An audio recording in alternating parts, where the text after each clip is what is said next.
Today I'm visiting my Uncle Wallace Emmert to talk with him about his experience as a survivor of World War II. During the war, as a B-17 pilot, he was seriously wounded in the skies over Europe.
This is his home in Madera, California. Uncle Wallace, who is now 98 years old, has lived in Madera since his birth in 1915. Every single day, he thinks about how grateful he is to be alive.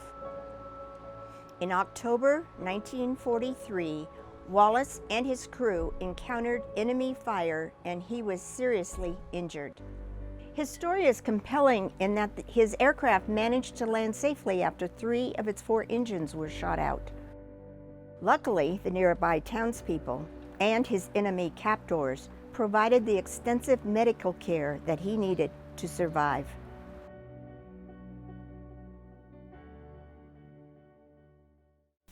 How you doing today? Fine. Doing good? Look Yep. good. Yep. I want to start at the beginning. When did you decide you were going to volunteer for the Army? About the time the war started, Why did you volunteer? so I could fly. Did you find learning to fly difficult, or was it pretty easy for you? It was all right. So did you have any interesting experiences while you were learning to fly? Yeah, I hit a fence down in Tulare when I was in the, What plane were you in? I don't remember what it Oh, was. okay. It was the primary flight training plane. What happened when you hit the fence? Oh, they came and got me and put me in the hospital for overnight. Just a matter of principle. Oh, did you destroy the plane? Oh, no. Oh. Oh, no. Well, it was still sitting there. Wallace began his initial pilot training on a PT-17 Stearman in Tulare, California. Wallace wrote to his parents, "The big splash of the day is that yours truly soloed this morning.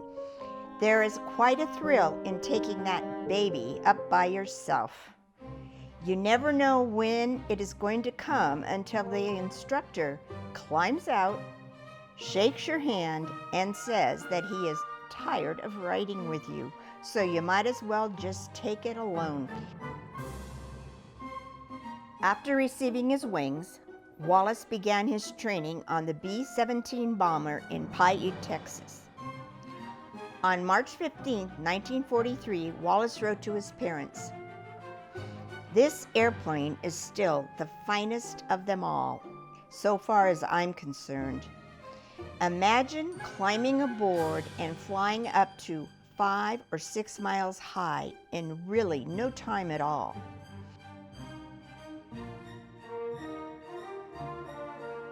Did you choose the B-17 or was it assigned to you? Came natural. Was that what you had planned that you wanted to fly when you signed up? No, I wanted to fly, that's all. We have this photo of the crew. Where was that picture taken? In Southern California, somewhere down there, we were getting ready to fly. And there's 9 people in the picture, but you had a crew of 10. Right. And so you flew over to Europe in this plane. And what happened, or in a plane, what happened when you got over there with the plane? Oh, they took it away from us, and there was a place away from the airport that we sat there, the 10 of us well, more than that, a group of us, for a couple of days. And then we were assigned to an airport with a group. What do they call them? I don't think. The bomber group? Bomber group, right. You were in the 305, 305th Bomber Group? Yes. And then you got another plane when you got assigned to the Bomber Group? That's right. I want to talk to you now about your fourth mission on the B-17, which was October the 8th, 1943. Yeah. As I've been told, for the townspeople in this little town of Urk in the Netherlands, it's a very important day. It brought, when your plane landing outside of their town, brought the war firsthand to them. They had already been occupied by the Germans, but they hadn't, and they'd seen planes flying over very high, but your plane came in, flew right over their town, went out over the water, I'm told, made a U-turn, and came back and flew very low over a school, and then you landed outside of town. And when that happened, the townspeople rushed out to the land site to see if you guys were okay and to do what they could do to help you. And some of the townspeople hid some of your crew for several days. But it's a historic event because it's the first time they saw Americans, it's the first time they actually were close up with the pilots and a crew of a craft. And there's still people living today there that remembers as they were children playing in the schoolyard when you flew over that. When you left Chevelston on the 8th of October, did you have an American fighter group with you to protect you when you left, or did you meet them along the way? It was my fourth or fifth mission, whatever, and we saw no fighters protecting us until that mission. We didn't go very far and we didn't do much, but we went in and came out with other bombardiers and went back to England. So this was the across first. the water. Okay, this was the first mission you went in so far into Germany, and so you had fighters with you? Yes. Do you know how close you got to your target of Bremen? No. So you're flying along, heading toward Bremen, then the German fighters show up. Right. Is this the first time you'd encountered German fighters along the way? Yes. Oh, okay. We were coming out. I remember once you and I talked about this about 10 years ago, and you said that most of the time after you were hit, you were unconscious. But I wondered if you had any memories at all what happened from the time you were hit until you landed as you were in the aircraft. Do you remember anything that happened in the aircraft during that time? No, not particularly. I stayed in my seat and flew the plane. I didn't turn it to the co-pilot except occasionally. We only had 3 engines, and the time came that we were close to the ground, and had we headed across the ocean, we would have went into it. So we didn't go that way. So when Bob Fortman, your co-pilot, landed the plane, were you still in the cockpit next to him in your seat? Of course. Okay. Were you conscious when the plane actually landed? Do you remember landing? Yes. The landing? Okay. I chose to land there, and we landed on the water. It was a river or a creek, whatever, coming in. And it was that or land out in the ocean and go to the bottom. Right. That's all. Now, after you landed, I understand that you were taken out and they sort of hid you out in the tall grassy reeds. When you were in Urk, one of the townspeople, one of the Dutch, was helping you as you were going through the town. And before you left the town of Urk and went onto the boat to go to Amsterdam, you had white gloves on from when you were flying the plane. And you took the gloves off and you gave them to this man. Does that sound familiar to you at all? No. Well, there's a man there who said you did that, and he loved them. And he kept them, he ended up in a band, and he wore them in the band when he played. Mm-hmm. Do you remember anything about that? No, not at all. I've heard stories about things that happened afterward. They took me up the creek to the little village. Uh-huh. And out of the village up to an open area beside a building where me and my co-pilot, my tail pilot. Right. And we lay down there, and everybody else, I told them to take off running, and they did. The rest of your crew, you ordered them to leave? That's correct. And they followed your orders? Yeah. When I interviewed you before, you said that you were met by 2 Germans, 3 Dutch, and a doctor. And they came in on a boat, which would have been on a canal, which there were a lot of canals around there. Do you remember anything they said to you or anything they did for you when they arrived? No, it's a little odd. What I remember is I woke up on a boat that it was a German military boat. Uh-huh. I was down in the below the deck. Uh-huh. And I was there on a bed or a bench, and there was a soldier with me, a German soldier. Uh-huh. We went to a place and landed, and he and I went out, and we went up and got on went through city streets to the hospital in Amsterdam up at the top. I went up to the I think it's the 4th floor, something like that. Right. In the main Amsterdam hospital in Amsterdam. Right. And there the surgeon took me. The German assistants he had there, just soldiers, they were kind of shitty, and he held them off of me. He was a German surgery. Surgeon. I never forgot him. He worked on me there. They put me in a room halfway down the hall where there were maybe 8 beds for prisoners of war.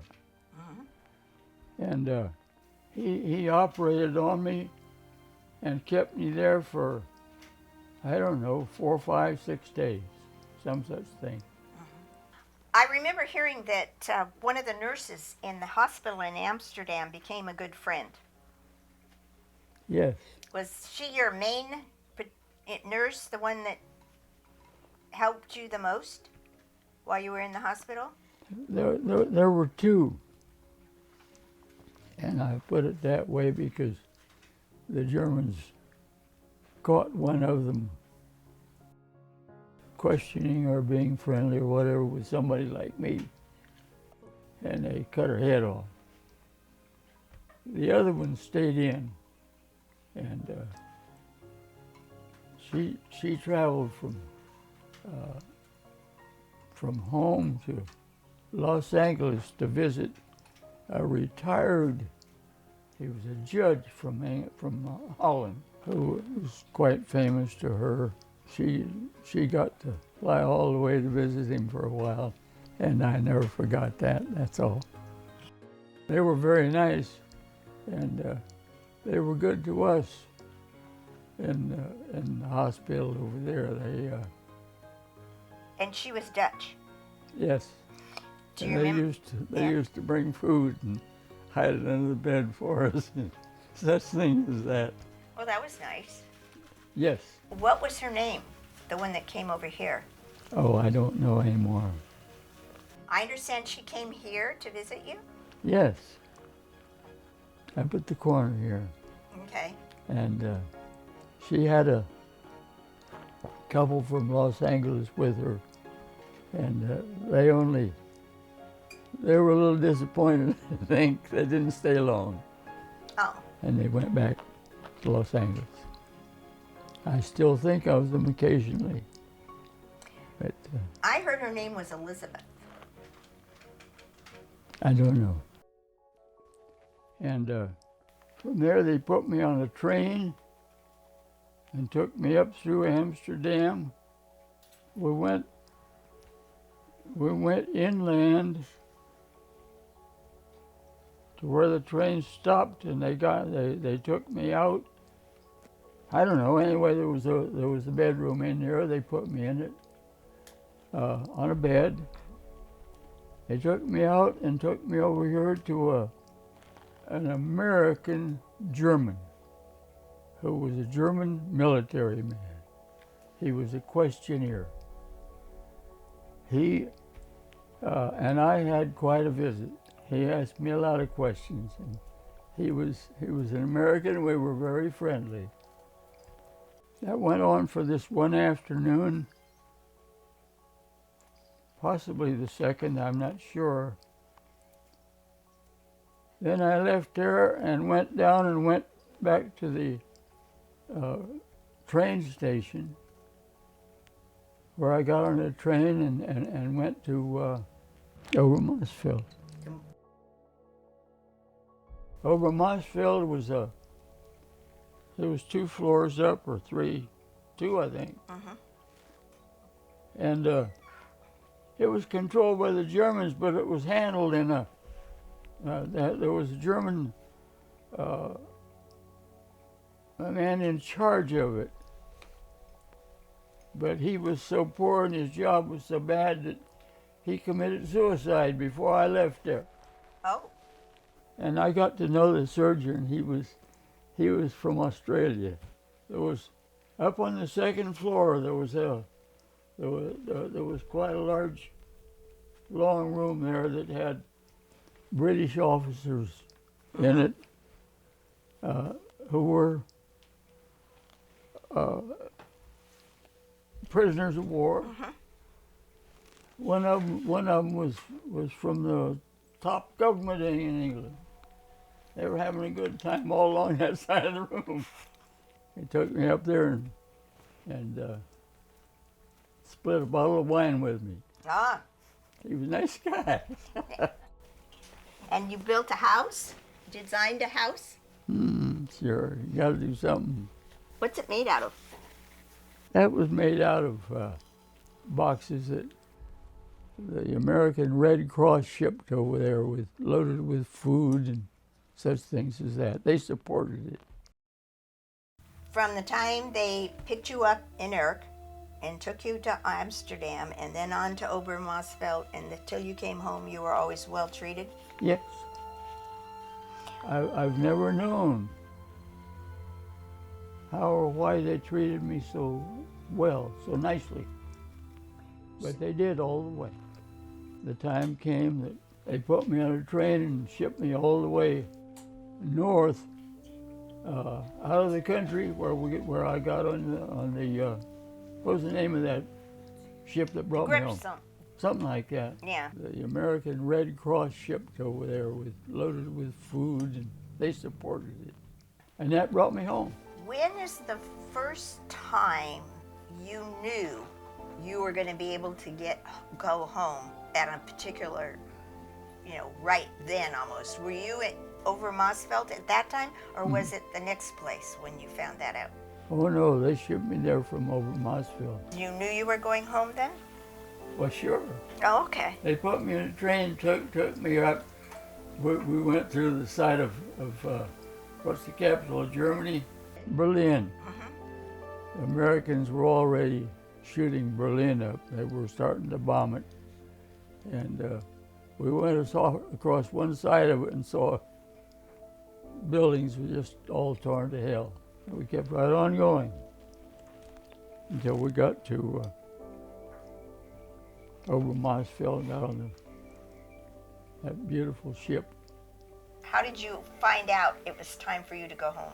I don't know exactly. Do you know how many prisoners were exchanged while you were being exchanged? How big the group was? No, Okay. but I recall that they were. Did you see them? Were you put together in rooms with other people that were about to be released? What did you do when you were in Sweden, waiting around, or did you wait around very long? We sat in the ship and ate. Oh. Well, on the Gripsholm, I understand that was a regular Swedish cruise ship, and was everybody on it a prisoner going home? Sure, that was a vessel that as I found out, it was traveling the world to Japan and wherever, and they were scheduling this sort of thing. There was a woman in charge of it. I remember she had to lock the door on her room every night. Oh, with all those soldiers on the plane with her? I mean, on the ship with her? Yeah. So what'd you do on the ship? We ate, and we ate, and we ate, and we ate. And it tasted very good, didn't it? Oh, yes. Was that the nicest cruise you've ever taken? Mm-hmm. They had a proper military restaurant down there. Yeah. Yeah, they had nurses and cooks and everything on board. Then from New York, how did you get to California? That was real good. That was on the train, and sat in the same seat all the way. It was a special. I met a guy from Fresno or from Los Angeles, and we sat side by side all the way across from New York. And he later became mayor down there. He was the nicest guy. He stopped by up here at my folks' house a time or two later, and checked in, said hello, and then it was over. It wore out, but it's a good memory I've had. We had seats side by side all the way across. It let me out down near Palm Springs. Then how did you get to Madeira? Hitchhiked. You get to Madeira, do they know you're coming? Is there a group of people waiting to meet you? Or did they just drive you up to your parents' house and say, here you are? I don't think of it. I don't know. Do you remember who the first person you saw when you got to Madeira? Oh, it felt fine. I mean, there was no problem there. Do you remember what did your mother do or say to you? I don't know. I remember my father put on a nice party up here at the corner in the house. Big party. To welcome his son home. That's what I remember about it. The people from Madeira. Do you remember your friends asking you about the war when you got home, asking you how it was and what you did? Did people want to know? No, I don't recall that. And did you talk about it to people? Did they understand what you'd been through? Oh, I think so. So when you got home, you married your high school sweetheart. Mm-hmm. Were you finished with the military when you got home, or did you still do more military service? No, they treated me from then on. Medical treatment. Did you go to any military bases around here and participate in any way? No, I spent quite a bit of time way north in a military base up in Washington. My wife and I went up there, and it was all exercise and classes and that sort of thing. When did you go back to farming? When did you start farming then? Was it soon after that? Mm-hmm. Okay. Yes. I read in one of the letters to your father, when you got home, you wanted a 1,000-foot runway put in right next to the house. Yeah, we were going to put it across here.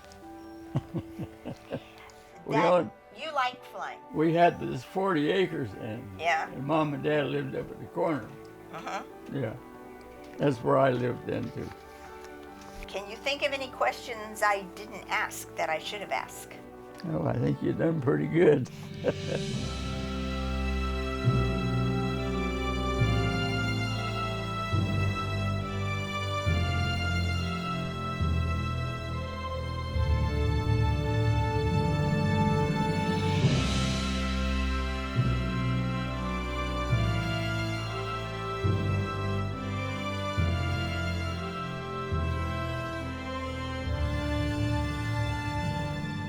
I am Margaret Elizabeth Ogle. I am the youngest daughter of Wallace Emmert. I'm married. We have 3 children. And how many grandchildren do we have? It's, I think, 4. Okay. I live in Madeira, California. And I'm going to pass this off to my brother, Patrick. Hi, I'm Patrick Emmert. I'm the middle child, and let's see, I'm married. My wife Susan. We have 4 children and 10 grandchildren. Live in Prather, California, and I work as a forester. Hi, my name is Wallace Ernest Emmert II. I was the firstborn. My father got back from the war. I am married. We have no children. Live on the central coast of California in Monterey County. And I want to take the opportunity to first congratulate all of the research you people have done, and what a fabulous effort you've done to keep the information about this, about my father's mission over your country. Thank you very much.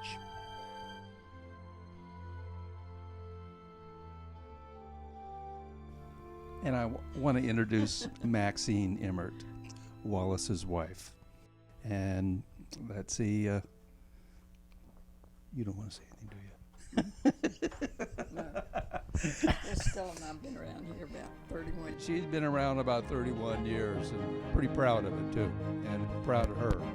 So thank you very much. Keep up the good work, and we hope that all of us can come visit with you.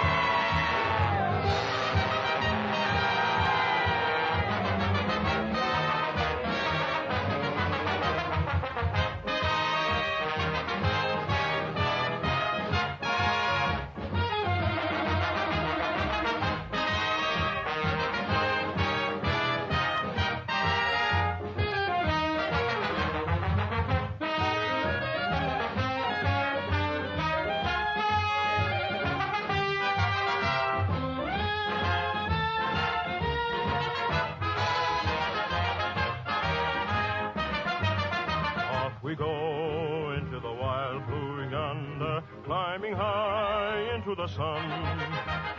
Here they come, zooming to meet our thunder. Adam, boys, give her the gun. Down we dive, spouting a flame from under. Off with one terrible roar. We live in fame or go down in flame. Boy, nothing can stop the Army Air Corps. Live to be a gray-haired wonder, keep the nose out of the blue. Flying men guarding a nation's border, we'll be there, followed by more. In echelon, we carry on. Boy, nothing will stop the Army Air Corps.